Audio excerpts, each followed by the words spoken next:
الحمد لله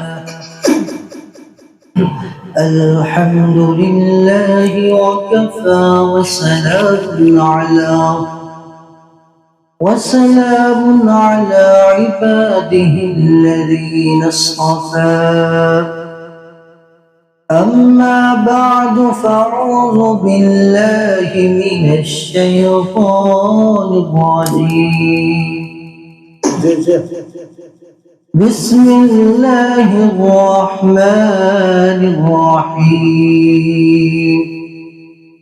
قل يا عبادي الذين أسرفوا على أنفسهم لا تقنطوا من رحمة الله إن الله يغفر الذنوب جميعا إنه هو الغفور الرحيم صدق الله المولانا العظيم وصدق رسوله النبي الكريم ونحن على ذلك من الشاهدين والشاكرين والحمد لله رب العالمين شكرا لدرس اللهم صل على محمد وعلى آل محمد كما صليت على إبراهيم وعلى آل إبراهيم إنك حميد مجيد اللهم بارك على محمد وعلى آل محمد كما باركت على إبراهيم وعلى آل إبراهيم إنك حميد مجيد الحمد لله الله جل شانه दरबारे लाखों कोटि शुक्रिया যে আল্লাহ জাল্লা শানহু আমাদেরকে জুমার নামাজ পড়ার জন্য জামে মসজিদে আগে আগে আসার তৌফিক দিয়েছেন। এজন্য অন্তর খুলে আল্লাহ পাকের শুকর আদায় করি আলহামদুলিল্লাহ। আলহামদুলিল্লাহ। আমরা দীর্ঘ 4 সপ্তাহ যাবত তাওবা নিয়ে আলোচনা করছিলাম এবং গত জুমায় দোয়ার বারাকাত, দোয়া কিভাবে করতে হবে, আল্লাহ তাআলার কাছে কিভাবে চাইতে হবে এই বিষয়ে আলোচনা করা হয়েছিল। আজকে আমাদের আলোচনার বিষয় তওবা, তবে তার সাথে আরেকটা বিষয় অ্যাড হবে, এটা হলো 31st নাইট ডে। দুইটা বিষয় আমরা সংক্ষিপ্ত সময়ে কিছু কথা বলার চেষ্টা করব। আল্লাহ তাআলা আমাকে ইখলাসের সাথে আমলের নিয়তে বলার তৌফিক দান করুক, আপনাদেরকে শোনার এবং আমলের নিয়তে শোনার তৌফিক দান করুক, সকলে বলে আমিন। আল্লাহ তাআলার নিজাম, আল্লাহ তাআলা আসমান জমিন যা কিছু আছে সব কিছুকে আল্লাহ জাল্লা শানহু সৃষ্টি করেছেন। সবগুলোর মালিক কে? আল্লাহ। আল্লাহ বলেন সব কিছুর মালিক, খালিক। আল্লাহ পাক ইযা আরাদা শাইআন আইয়াকুল লাহু কুন ফায়াকুন। যখন আল্লাহ জাল্লা শানহু কোনো কিছু সৃষ্টি করার ইচ্ছা করেন তো কুন ফায়াকুন বলার মাধ্যমেই আল্লাহ পাক সব কিছুকে সৃষ্টি করে ফেলেন। আসমান জমিন যা কিছু আছে সব কিছু আল্লাহ তাআলা সৃষ্টি করেছেন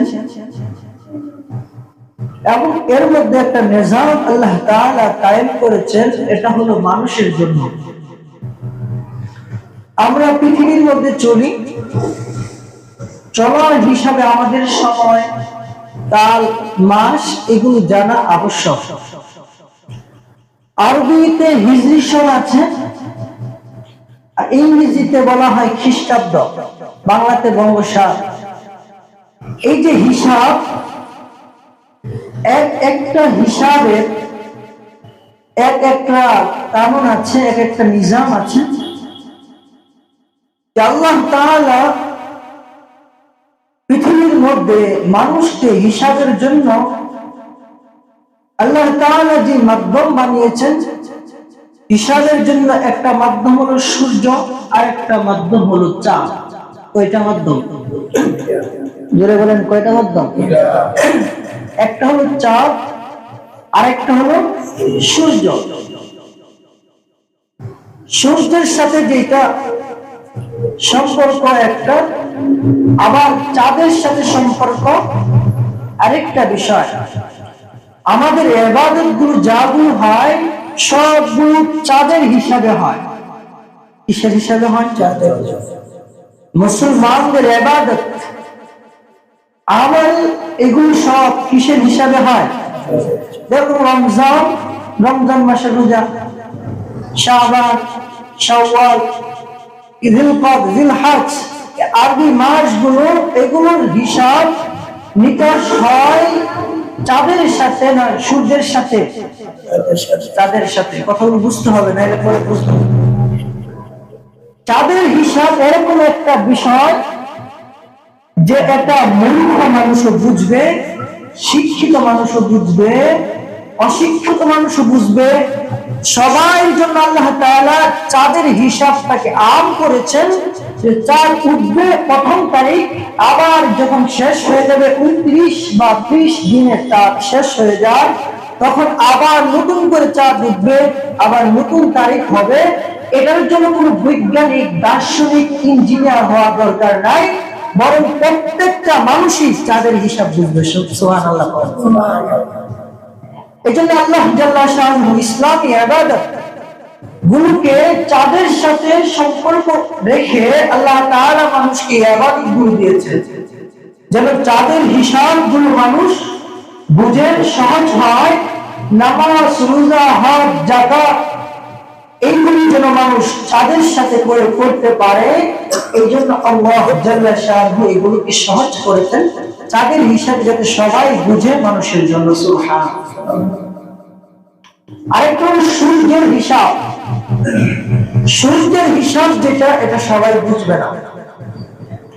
এটার জন্য সূর্য বিজ্ঞান দরকার, সূর্য বিজ্ঞান বিষয়ে জ্ঞান দরকার, জ্যোতির্বিদ্যা বিষয়ে যে দুইটা বিষয়ে জ্ঞান থাকতে হবে। একটা হলো সৌর বিজ্ঞান, আর একটা হলো জ্যোতির্বিদ্যা। এই দুই জ্ঞান যার আছে সেই সূর্যের হিসাব করতে পারবে, সূর্যের হিসাবে দিন, তারিখ এগুলো নির্ধারণ করতে পারবে। আর এই দুই জ্ঞান বিজ্ঞানী হওয়া ছাড়া, জ্ঞানী হওয়া ছাড়া এর হিসাব সবার পক্ষে সম্ভব। এজন্য আল্লাহ তাআলা ইসলামী ইবাদত গুলো চাঁদের সাথে সম্পর্ক রেখেছেন, যেন সবাই বুঝে সূর্যের সাথে সম্পর্ক রাখে না। আমাদের ইবাদতের সম্পর্ক কিসের সাথে? কিসের সাথে? এটা হলো আরবি মাস, 12 মাস, মুহররম, সফর, রবিউল আউয়াল, মুসতানি, জামাদুল উলা, জামাদুল উখরা, রজব, শাবান, রমজান, শাওয়াল, জিলকদ, জিলহজ। এই 12 মাস আল্লাহ তাআলা আমাদেরকে দিয়েছেন। এটার সম্পর্ক চাঁদের সাথে না সূর্যের সাথে? চাঁদের সাথে। আর সূর্যের সাথে যে জ্ঞান, আমাদের যে জানুয়ারি, ফেব্রুয়ারি মাসগুলো আছে, এই জ্ঞান অর্জন করতে হলে কয়টা বিদ্যা লাগবে? দুইটা। একটা হলো সৌর বিজ্ঞান, আর একটা হলো জ্যোতির্বিদ্যা। এই দুইটার মাধ্যমে জ্ঞান অর্জন করতে হবে। এটা সবাই পারবে না, জ্ঞানীরা। যিশু খ্রিস্ট, খ্রিস্টানরা যাকে বলে যিশু খ্রিস্ট, আমরা বলি ঈসা আলাইহিস সালাম। খ্রিস্টানরা ওর নাম কি বলে? যিশু খ্রিস্ট। আর আমরা বলি কি? ঈসা আলাইহিস সালাম। তাদের মধ্যে তিনটা দল আছে, এই বিষয়ে আলোচনা করতে গেলে আরো দীর্ঘ লম্বা হবে। তাদের মধ্যে কেউ আছে দুই আল্লাহ মানে, কেউ আছে তিন খোদা মানে, কেউ আছে এক আল্লাহ মানে। যিশু খ্রিস্ট মানে আল্লাহর পরে আল্লাহর সন্তান, ঈসা আলাইহিস সালামকে তারা আল্লাহর সন্তান মানে। ঈসা আলাইহিস সালামের সাথে জন্মের সাথে যে বছরের সম্পর্ক, এটাকে বলা হয় খ্রিস্টাব্দ। কি বলা হয়? খ্রিস্টাব্দ সন। অর্থাৎ খ্রিস্টানরা যে হিসাবটা করে, এটার সম্পর্ক হলো ঈসা আলাইহিস সালামের জন্মের সাথে। আর আমাদের হিজরি সন যেটা, এটা হলো আল্লাহ রাসূল সাল্লাল্লাহু আলাইহি সাল্লামের হিজরতের পর থেকে উমর রাদিয়াল্লাহু তাআলা খেলাফত কাল থেকে পূর্ণভাবে এটার হিসাব হয়েছে, এটাকে বলা হয় হিজরি সন। তাহলে ইংরেজি যে জানুয়ারি ফেব্রুয়ারি, এটাকে খ্রিস্টাব্দ বলা হয়। এটার সম্পর্ক কার সাথে? খ্রিস্টানরা সম্পর্ক কার সাথে? হযরত ঈসা আলাইহিস সালামের সাথে। কথা বুঝতে হবে, নাহলে বুঝবেন না, পরে আলোচনা বুঝবেন না। খ্রিস্টাব্দের সম্পর্ক কার সাথে? ঈসা আলাইহিস সালামের সাথে। এটার দুইটা ক্যালেন্ডার হয়। কয়টা ক্যালেন্ডার? একটা হলো জুলিয়াস, আরেকটা হলো গ্রেগরি। বর্তমান পুরো বিশ্বের মধ্যে যে ক্যালেন্ডারটা প্রচলন, এটা হলো গ্রেগরি ক্যালেন্ডার। এই ক্যালেন্ডারের নাম কি? Gregory calendar. 45 খ্রিস্টাব্দ 46 খ্রিস্টাব্দের আগ পর্যন্ত যেটা ছিল, এটা হলো জুলিয়াস ক্যালেন্ডার। ওই জুলিয়াস ক্যালেন্ডার আর গ্রেগরি ক্যালেন্ডার, এই দুইটার মধ্যে একটু ব্যবধান হলো রাত দিনের, বাকি মাস সব একই। ঈসা আলাইহিস সালামের ইন্তেকালের পর বাদশা জুলিয়াস, সম্রাট জুলিয়াস যে ক্যালেন্ডারটা নির্ধারণ করেছিলেন হিসাবের জন্য ঈসা আলাইহিস সালামের জন্মের সাথে, এটাকে বলে জুলিয়াস ক্যালেন্ডার। 1852 সালে ফেব্রুয়ারিতে কৈলাস গ্রেগরির অনুসরণে যে ক্যালেন্ডারটা নির্ধারণ করা হয়, বর্তমান বিশ্বের মধ্যে এখন যে ক্যালেন্ডার চলছে গ্রেগরি ক্যালেন্ডার, এটা শুরু হয় 1852 সাল থেকে। কৈলাস গ্রেগরির নির্দেশ অনুসারে এই ক্যালেন্ডারের প্রচলন করেন। কথা বলে বুঝতেছেন না? এটা হলো খ্রিস্টাব্দের যে হিসাব, এই হিসাবটা বোঝাচ্ছে আপনাদের। ওইখান থেকে এই হিসাবের শুরু হয়। এদের হিসাবের সর্বপ্রথম যেই মাসটা নির্ধারণ করা হয়েছে, এই মাসটার নাম কি? সবাই বলেন এই মাসটার নাম কি? খ্রিস্টাব্দের প্রথম মাসটার নাম কি? জানুয়ারি। আর আরবি হিজরি সনের প্রথম মাস কি? মুহররম। সবাই বলেন আরবি হিজরি সনের প্রথম মাস কি? বলেন কি? আর খ্রিস্টাব্দের প্রথম মাসের নাম কি? জানুয়ারি। জানুয়ারি মূলত জানুস শব্দ থেকে আসছে। জানুয়ারি শব্দটা কোথায় থেকে আসছে? প্রথমতই মাসের হিসাবটা এদের দেবতার সাথে সম্পর্ক ছিল না। এদের একটা দেবতার নাম হলো জানুস। দেবতার নাম কি? জানুস। এই জানুস থেকে জানুয়ারি। জানুস যে দেবতা, এই দেবতার দুইটা মুখ আছে, একটা সামনের দিকে, একটা পিছনের দিকে। জানুস দেবতার মুখ কয়টা? জুড়ে বলেন কয়টা? একটা কোন দিকে? কথাগুলো বুঝেন। এগুলো কিন্তু মুসলমানদের ঈমান আমলের সাথে সম্পর্ক। এজন্য বারে বারে আপনাদেরকে জিজ্ঞাসা করতেছি, যাতে এগুলো মনে থাকে, আমাদের সন্তানগুলো যেন এই ভুল না করতে পারে। জানুয়ারি প্রথম মাস, এই মাসটা নির্ধারণ হয়েছে কাদের দেবতা হিসাবে? খ্রিস্টানদের দেবতার নাম কি? সবাই বলেন দেবতার নাম কি? জানুস। জানুসের নাম অনুসারে এটার নাম কি হয়েছে? জানুয়ারি। জানুসের মাথা কয়টা? মাথা কয়টা? দুইটা। মাথা কয়টা? একটা সামনের দিকে আর একটা পিছনের দিকে। এদের গড অফ রুট, এদের আকীদা হলো, বিশ্বাস হলো জানুস এরকম দেবতাকে বলা হয় যে এই দেবতার দুইটা দরজা আছে, একটা হলো পিছনের যে মুখ আর একটা হলো সামনের মুখ। এই দুই দরজা দিয়া জানুস দেবতা যেটা হয়, এর পিছনের দরজা যেটা, এটা দিয়া উন্নতের, যেরকম এটা চলতেছে কত খ্রিস্টাব্দে, কত সাল? 24 আজকে কত কত তারিখ? 27 তারিখ। আর 4 দিন 5 দিন পরে সাল কত হবে? 25 হবে। 25 হবে। এদের আকীদা মুসলমানদের আকীদা না, বুঝেন কাদের আকীদা? খ্রিস্টানদের আকীদা। তাদের আকীদা, আকীদা মানে বিশ্বাস। তাদের বিশ্বাস, তাদের জানুস দেবতা, ওই দেবতার মুখ কয়টা? যেটা বলে মুখ কয়টা? পিছনের যে মুখ আছে, এই মুখ দিয়া তারা যখন পূজা করবে, তাদের বিশ্বাস যে 2024 সালে তারা যত পাপ করেছে, সব পাপ গুলো তাদের এই জানুস নামক দেবতা মোচন করে দিবে। এই জন্য তারা যখন 2024 শেষ হয়ে যেদিন 31 তারিখ রাত হয়ে যাবে, ওই দিন রাত্রে তারা তাদের পিছনের দিক দিয়ে পূজা করে। তাদের বিশ্বাস হলো পিছনের দিক দিয়ে পূজা করার মাধ্যমে তারা গত 24 সালে যত গুনাহ, যত অপকর্ম, যত জিনা, যত সুলুক ঘুষ, যত বিচার করেছে, সবগুলো তাদের জানুস দেবতা কি করবেন? নাউজুবিল্লাহ করে কি করবেন? কি করবেন? কথা বুঝতেছেন? কি করে দিবেন? মাফ করে দিবেন। এটা হলো প্রথম বিশ্বাস। এই জন্য তারা রাখছে জানুয়ারি। হিসাব তো আমরা করি, এটা সমস্যা নেই। জানুয়ারি তার জানুস দেবতার কাছে তারা ক্ষমা চাবে রাত 12টার পরে। চন্দ্র হিসাবে যে ক্যালেন্ডার আছে, ওইটার হিসাব পরিবর্তন হয়। 12টার আগ পর্যন্ত তারা জানুস দেবতার যে মুখ আছে, এই মুখের পিছনের মুখ দিয়ে ইবাদত করে।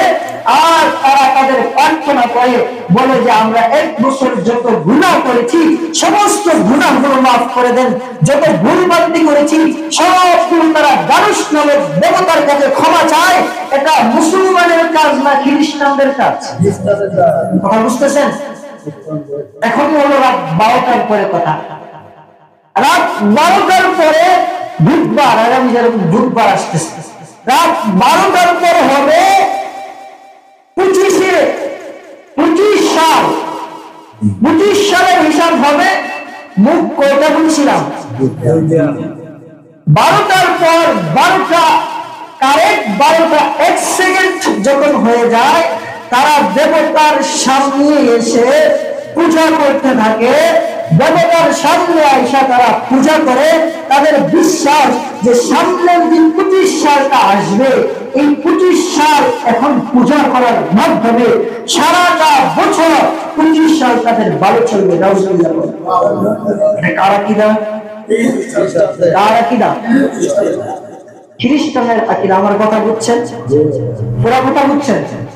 এখন আসেন নেক্সট শুরুতে সন্তানের ধোঁকা। খ্রিস্টানরা বলতেছে আমাদের পূজা, আমরা পূজা করি জানুস দেবতার সাথে সম্পর্ক রেখে। এখন মুসলমানদেরকে এই গুনাহ করাতে হবে। মুসলমানদেরকে যদি বলি জানুস দেবতার মুখের সামনে এসে রাত 12টার আগে পিছনের মুখে পূজা করো, মুসলমান করবে না। মুসলমানকে যদি বলি রাত 12টার পরে সামনের মুখে এসে সামনের 25 সালের জন্য পূজা করো, কোন মুসলমান করবে? করবে না। মুসলমানকে কিভাবে ধোঁকা দেওয়া যায়, মুসলমানকে কিভাবে এই শিরকের মধ্যে লিপ্ত করা যায়, এর জন্য এই গুনার নাম ডিজিটাল ভাবে দেয়। ডিজিটাল ভাবে কি? এর নাম দিলা তাকি ফাস্ট নাইটে। এর নাম দিয়ে মুসলমানের গুনাহ করাইবা, জানুস নামক দেবতার পূজা করাইবা। মুসলমান সন্তানরা বুঝবে না। নাউজুবিল্লাহ। এই জন্য দেখবেন মুসলমানের সন্তানরা এক 31 নাইট ডে পালন করে আজকের এই আলোচনা শোনার পর থেকে আমরা কি আর 31 নাইট ডে এটা পালন করব? এটা কার ইবাদত? কার ইবাদত? কিসের সাথে আকিরা? সারা বছর ভালো মন্দের সাথে আকিরা। আমাদের ভালো মন্দের মালিক কে? যে বলেন ভালো মন্দের মালিক কে? আমরা কার কাছে চাইবো?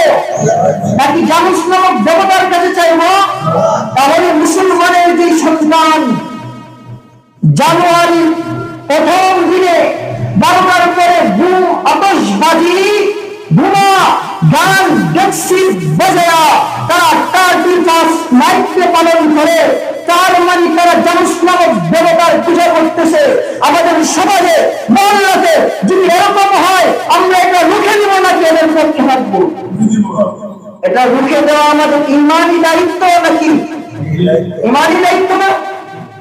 আমার মহল্লার মধ্যে মুসলমানের সন্তান হয়ে কিভাবে জানুস নামক দেবতার পূজা করবে?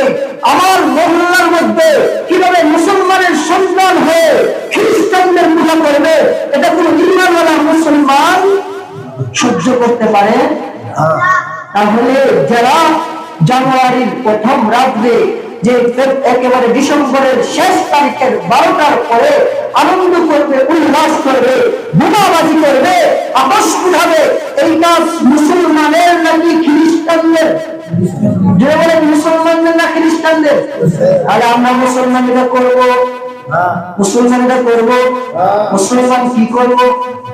মুসলমান আল্লাহর কাছে তওবা করব। আল্লাহ কোরআনে বলেন ইয়া আইয়ুহাল্লাযীনা আমানু তাকুল্লাহ। ও আমার বান্দারা, তোমরা আল্লাহর পাককে ভয় করো।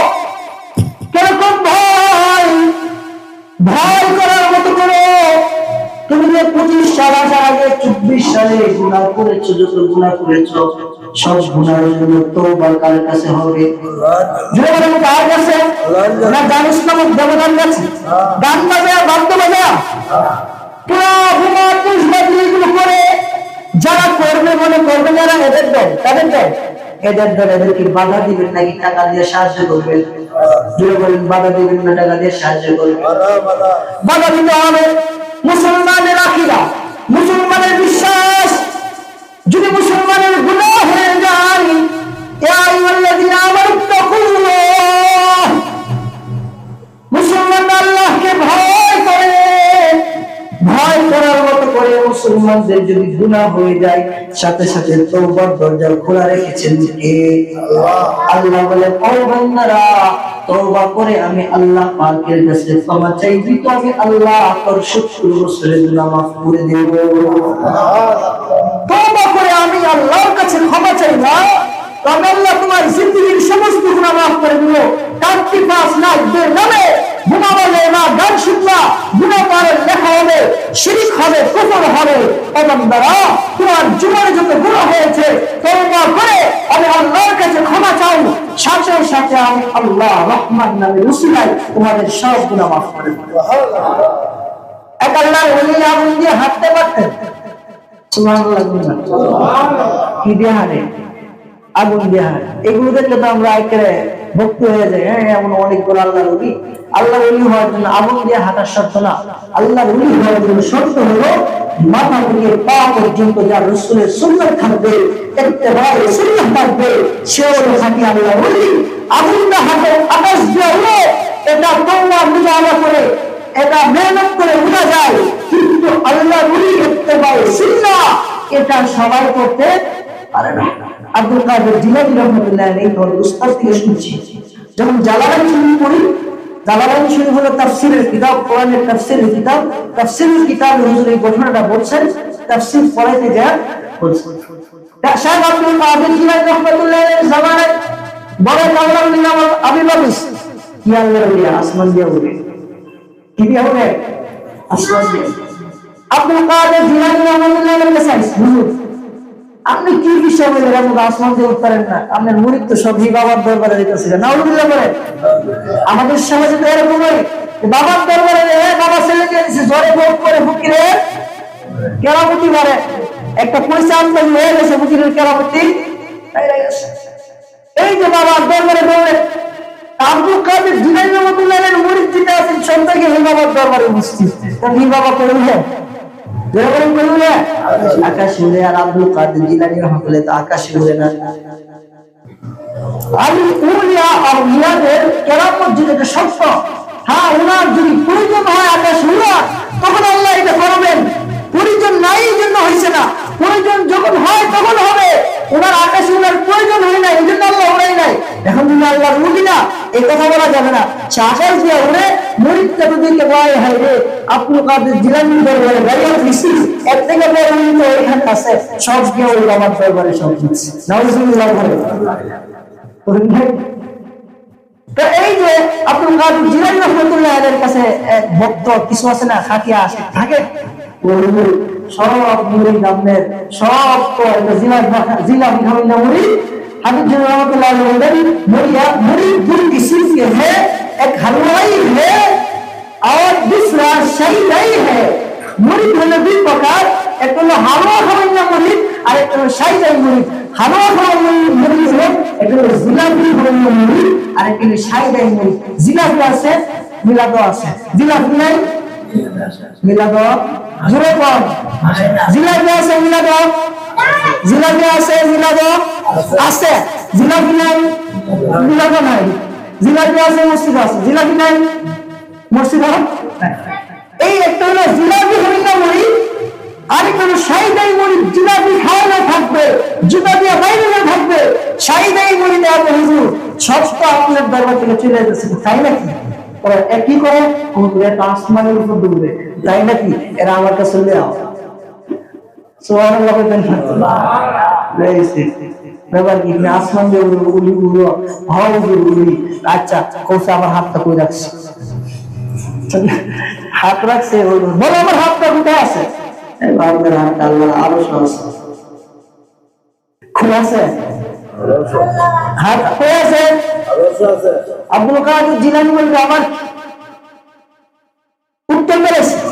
তিনটা প্রশ্ন করুন, তিনটা উত্তর দিতে গেলে আমি আব্দুল কাদের জিলানী তোমার বাইয়াত হয়ে যাবো, আর যদি উত্তর না দিতে পারো তুমি আমার বাইয়াত হইবা। হাত রাখছে, বলো এক নম্বর প্রশ্ন। হাত কই? আপনার হাত আল্লাহর আরশে। আব্দুল কাদের জিলানী পেরেশান হয়ে যায়। দুই নম্বর হাত রাখছে, বলো আমার হাতটা কোথায়? আপনার হাত আফ্রিকার জঙ্গলে। কি ব্যাপার? পেরেশান হয়ে গেছে। ওইদের কাশফের হালতের সময় পেরেশান হয়ে গেলে ঘুম এসে যায়। ঘুমের মধ্যে আল্লাহ তাআলা ওইদের অবস্থাকে জানা দেয়। আব্দুল কাদের জিলানী পেরেশান হয়ে গেছে। আরেকটা প্রশ্ন বলে সে উত্তর দিয়ে দেয়, আমি আব্দুল কাদের জিলানী বেদাতির কাছে বন্ডের কাছে বাইয়াত হইতে হবে। আল্লাহ বলে আব্দুল কাদের জিলানী রাহমাতুল্লাহ আলাইহি পেরেশান হয়ে যায়। এই মুহূর্তে চোখে ঘুর ঘুর বাবাইসা যায়, সামনে দেখে মদিনাওয়ালা দাঁড়ায় আছে। সুবহানাল্লাহ। সামনে দেখে মদিনার কামরাওয়ালা নবী দাঁড়ায়। আব্দুল কাদের কি ব্যাপার, পেরেশান কেন? ইয়া রাসূলুল্লাহ এই ব্যাপার। আল্লাহ শুকর, আব্দুল কাদের পেরেশান হওয়ার কোনো দরকার নাই, তোর হাতটা আমি রাসূলের রওজা থার ভিতরে রেখে দে। সুবহানাল্লাহ। রওজা থার ভিতরে তোমার হাতটা রাখো আব্দুল কাদের। তুমি পেরেশান হয়েছে কেন? আব্দুল কাদের জিলানী হাত রাখছে, কোই বেদাতি পুরা খুঁজে হয় না।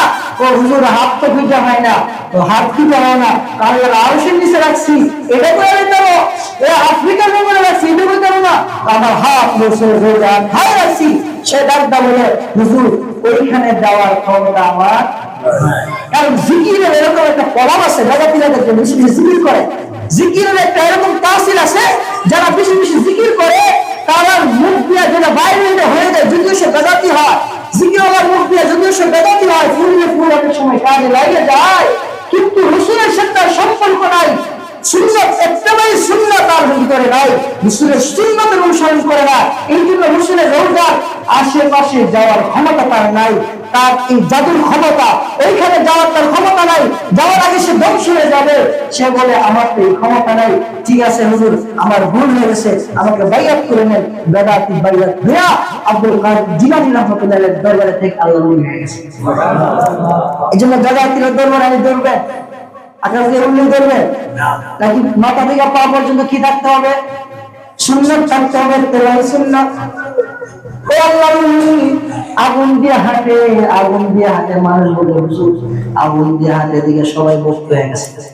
মসজিদে ইমাম সাহেব আগুন দিয়ে হাঁটে, সবাই আজীব ইমাম দিয়ে মসজিদে আগুন দিয়ে হাঁটে, সবাই মসজিদ এলাকা দেখবার লেগে। তো আব্দুল কাদের জিলানী এই আল্লাহ আগুন দিয়ে হাঁটে, হাজার হাজার মুরিদ এই পরিবেশ জিজ্ঞাসা করে, হুজুর আপনি আগুন দিয়ে হাঁটে, এটা কিভাবে হইল? আপনি আগুন দিয়ে কেন হাঁটেন? ওইটা আমার কোনো কেরামতি না, এক মহিলার দোয়ার বদৌলতে আল্লাহ আমাকে আগুন দিয়ে হাঁটলেও আগুন আমাকে করাইতে পারে না। কার দোয়া? এক মেয়ের দোয়ার বদৌলতে। কিভাবে? কারণ যখন যুবক ছিলাম, একটা মেয়ের প্রেমে পাগল ছিলাম, কিন্তু আমার মদের নেশা ছিল, গাঞ্জার নেশা ছিল, ইয়াবার নেশা ছিল, সিগারেটের নেশা ছিল, বিড়ির নেশা ছিল, যত নেশা সব নেশা, গোয়ার নেশা সব। আমি মেয়েটার প্রেমে পাগল ছিলাম, ওই মেয়েটার জন্য আমি আশিক ছিলাম, দেওয়ানা ছিলাম, সারাক্ষণ এই মেয়ের পিছিয়ে পিছিয়ে পিছিয়ে পিছিয়ে ঘুরে। যুবক আছে না, সুন্দর সিঁড়ি দেখছে, পিছিয়ে পিছিয়ে ঘুরে, এর বাপের দেখলে দূর থেকে আসসালামু আলাইকুম চাচা কেমন আছে, মানে বাবলার কাছে বারাসাত মসজিদের বিয়ে করবো। যারা সুন্দর সুন্দর যদি মেয়ে আছে, সালাম দিলে উত্তর বুঝে শুনে দিয়ে কিন্তু সালাদ যে মেয়ের সুন্দর সালাম দিয়ে বসায় হাতিয়া হওয়া পশাতে একটা সাধা এটাতে হিটাতে। এই যে সুন্দর মেয়ে তার প্রেমে পাবো, আমি তো ঘুরি তার পিছনে, সে আমাকে পাত্তা দেয় না। তার বাবা একজন ভালো ছেলে যে এখানে বিবাহ দিছে, কারণ একজন বাবা কখনো তার মেয়েকে মদখোরের সাথে বিবাহ দিতে পারে। ওই মেয়েকে বিবাহ দেওয়ার পর মেয়ের গর্ভ থেকে সন্তান হয়। বাপজন কি পরিহাস, ওই মেয়ের স্বামীটা অল্প বয়সে মারা যায়। স্বামী মারা যাওয়ার পর একটা বিধবা মেয়ে, তার চলাটা বড় কষ্ট হয়ে যায়, ওই মুহূর্তে চলাটা বড় কষ্ট হয়ে যায়। মেয়ে ঘুরতে ঘুরতে কোনো লোক পায় না, পরিশেষে ওই যে তার এই যে আশিকটা ছিল, সে বিশাল বড় ধনী, তার কাছে গিয়া বলছে যে আমাকে কিছু সাহায্য করো। সে বলে তোমাকে আমি সাহায্য করবো, তবে একটা শর্ত আছে। কি শর্ত? আমার সাথে তোমার মনের খায়সাটা মিঠাইবা, আমার সাথে জিনা করবা, তাহলে আমি তোমার সন্তান যে এতিম আছে দায়িত্ব নেবো, তোমাকে আমি যা আছে সব দিব। এই মেয়ে বলে না না না, আমার দেহটা পর্যন্ত আমার স্বামী ছাড়া কোন পুরুষ স্পর্শ করে নাই। আমার জান দিতে পারে, মান দিতে পারে, কিন্তু আমি আমার চেহারা তোমাকে দেখাবো না, আমি আমার চেহারা শরীরের মধ্যে স্পর্শ করতে দিব না। আর আমাদের বিয়েতে নামাজ পড়ছে, জামাইলে চেহারা দেখা না, বিয়ার যাইব 2 ঘন্টা আগে বেরোটি ফেলা হইয়া সাজে নাউজুবিল্লাহ কর। রাতে জামাই ঘরে এসে আছে বুঝে দিতে পেরেছি না, কি কি ওসাই তার না বুঝে দিতে হবে না। আর কোন সাহায্য, সারাদিন কাম করতে করতে তো ভুলে গেছি গা, বেলা যা ফরফাই যেতাম না, পাশের বাড়ির বাড়ি খেললা এটা সাথে তাই দেখে আছে। এটা সুন্দর লাগে, কারণ কি নিজের ঘরে বসে না, অথচ বউর জন্য ফরজ স্বামীর সামনে সাইতে যাওয়া, স্বামীর মন আকর্ষণ করা। বউ যখন স্বামীর সামনে সাইজে বুঝে থাকবে, ওই স্বামীর অন্য বিড়ির দিকে তাকাবে না, কারণ সে চিন্তা করবে আমার বউয়ের তো সুন্দরটা আছে। কথা বলেন না? আর এর মনে করো বউয়ের তো সুন্দর মেয়েরা দিলে সেটা দেয়, আর বিয়ে নিয়ে নেবেন, দেখবেন সদর মেয়ের দিকে সাজা শুরু করছে, 2টা এনেছে, কি করছে তার মা সাজা হয়েছিনি লিপস্টিকটা দেওয়া হয়ে কাপড়টা দেওয়া হয়েছে, অনেক 2 ঘন্টা দিলে তুই লিপস্টিক দেয় আরেকবার এরকম ভাবে লিপস্টিক দেয়, আর হুন্ডারের পিছনে নিয়ে ভাইজান ঘুরে নিজের বউয়ের সৌন্দর্য অন্য পুরুষকে দেখায়। নাউজুবিল্লাহ বলেন। এরকম যারা আছে তো থাকবেন এই অবস্থা। আর স্ত্রী তো সাজবে, তো স্বামীর সামনে সাজবে, তুমি যত সৌন্দর্য আছে তোমার স্বামীকে দেখাও, তাহলে তোমার স্বামী পরকিয়া করবে না। তার সাদাটা, তোমার সৌন্দর্যটা আল্লাহ দিয়েছেন তোমার স্বামীর জন্য। স্বামীর সামনে কাজল দিবা তো সব, স্বামীর সামনে লিপস্টিক দিবা তো সব, স্বামীর সামনে 2 জামা পরবা তো সব, আর অন্যের সামনে পরবা তো গুনাহ। 1 গুনাহ 70 বছর জাহান্নামে যাওয়ার জন্য যথেষ্ট। স্বামীর সামনে সাজে না, বিয়ের দেব তো সাজে দেখবা, এরকম ভাবে সাজে। তো এই মহিলা বলতেছে আমার দেহ কোন পুরুষ স্পর্শ করে নাই, আমি দিতে পারবো না। অবারও হয়ে মহিলা চলে গেলেন। 2 দিন 3 দিন ছেলে খাইতে পারে না, বাচ্চা মা যখন দেখি সন্তানের অভাব, তখন এই মা সন্তানের দিকে চায়া খারাপ কাজের মধ্যে অনেক লিপ্ত হয়। আবার আসে বলে আমাকে একটু সাহায্য করেন, বলে এই যে ওইটা বলছি, ওইটা করলে সব পাই না না। 1 বার গেল, 2 বার 3 বার, সে ছাড়া সাহায্য কেউ পাইতেছে না। 3 বারের মাথা তার কাছে গেছে, যেমন ভাই আমাকে কিছু সাহায্য করো, অল্প টাকা দাও, কিছুদিন পর আমি দিয়ে দিব। সে আবার ওই জিনার প্রস্তাব দেয়। ওই মহিলা রাগে বলছে, ইত্তাকুল্লাহ, হে জালেম, আল্লাহকে ভয় কর। এই মহিলার জবান থেকে ইত্তাকুল্লাহ শব্দ বের হওয়ার সাথে সাথে জালেম অজ্ঞান হয়ে জমিনে পড়ে গেছে। সুবহানাল্লাহ। মহিলা আয়েশা বলছে, জ্ঞান ফেরার পরে তার হুঁশ আসছে, হ্যাঁ কি করলাম, আমার জীবনটা পানি শেষ করে বললাম, জিনা মদ বেঞ্চারের মধ্যে কাটাইলাম, আর গুনাহ করবো না। দিন আসছে, বোন তোমার কি লাগবে সব নিয়ে আনো, আমার ধন সম্পদ যা আছে সব তোমাকে দিয়ে দিলাম। মহিলা বলে, না, তোর পাপিষ্ঠ কাজে আমি লিপ্ত হয়ে তোর ধন সম্পদের দরকার নাই। বলে, মা আমি আর তোমার সাথে জিনা করবো না, আবার সব নিয়ে যাও। আল্লাহর ভয়, ইত্তাকুল্লাহ, এই শব্দটার মধ্যে আমার এরকম তাসির লাগছে, আমি জাহান্নামের ভয়ে আজকে থেকে মদ জিনা ব্যভিচার সব ছেড়ে দিলাম। বোন তুমি আমাকে তওবা করে মুসলমান করো। ওই মহিলা আল্লাহর কাছে হাত তুলে বলে, আল্লাহ যদি জাহান্নামের আগুনের ভয়ে এই পুরুষটা তোমার কাছে তওবা করে থাকে, জাহান্নামের আগুন তো দূরের কথা, দুনিয়ার আগুন যদি তাকে স্পর্শ না করতে পারে, ওই দিন থেকে দুনিয়ার আগুন আমাকে ফিরতে পারে না। সুবহানাল্লাহ। এই বললেন এই মহিলা ভয় বদলতে। এই জন্য আমরা এই যে 31 নাইট এটা পালন করবো, এটা কার কাজ? কার কাজ? খ্রিস্টানদের কাজ। এই কাজ আমরা করবো না। আজকে থেকে আমরা তওবা করবো, আল্লাহ জীবন যত গুনাহ করেছি ওই যুবকের মতো তওবা করে আল্লাহ হয়ে যাবো ইনশাআল্লাহ। তাহলে আমাদের দুনিয়া আখিরাত সফল হবে। আল্লাহ পাক আমাদেরকে আল্লাহ তৌফিক দান করুন। আমিন।